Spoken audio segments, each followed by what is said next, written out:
This is a short leadership conversation for pastors and leadership teams that are part of our Venture Church network.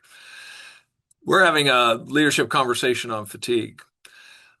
One of the things I discover, and you probably experience too, is that we often end up carrying all kinds of things that people around us are completely unaware.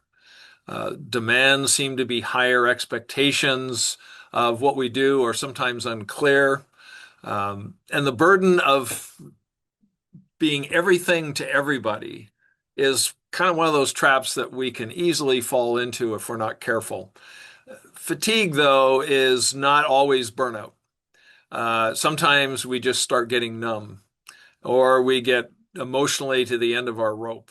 We become impatient, we have decision fatigue, and we're just not very excited about ministry. But fatigue isn't really a sign of failure. It's a signal that other things are going on. Uh, Maybe we're just carrying way too many things. We're trying to be everything to everyone, and we're not relying on the people around us to help share the load of ministry. And we have to sometimes pause and take a look at what we're ignoring in our life that's causing these kinds of things to pile up on us. I'm always reminded that Jesus withdrew and prayed by himself. He got together with the Father and just spent huge amounts of time just praying and talking to his Heavenly Father. He took the disciples at times off the ministry path and got them into a place where they could be alone, where they could rejuvenate and recoup and just get away from the busyness and the pace of ministry.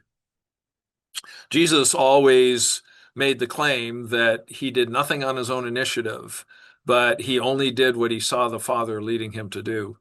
And that's a really good lesson for us, is that this isn't about our performance and impressing people. It's about being faithful to what God's called us to do. So for some of us, we might have to slow the pace down, just slow our decision-making pace, stop putting so much pressure on ourselves to be perfect. Uh, Sometimes we just need to pause and be honest with the Lord about where we're at. And it's amazing when we're just really straightforward with God, how much room the Spirit of God can take in our life and help us find rest and peace when we're willing to stop and listen to Him. But, there's another practical solution that I want to suggest, and that is sometimes pastors and leadership teams don't communicate really clearly with one another, and they don't even know the load that each one is carrying.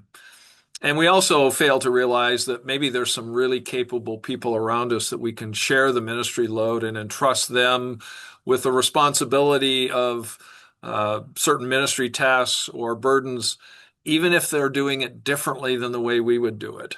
And so we don't really tap the full potential of the leaders that are around us. So, in all of this, I hope this leadership conversation is helpful and meaningful as you continue to lead in this season.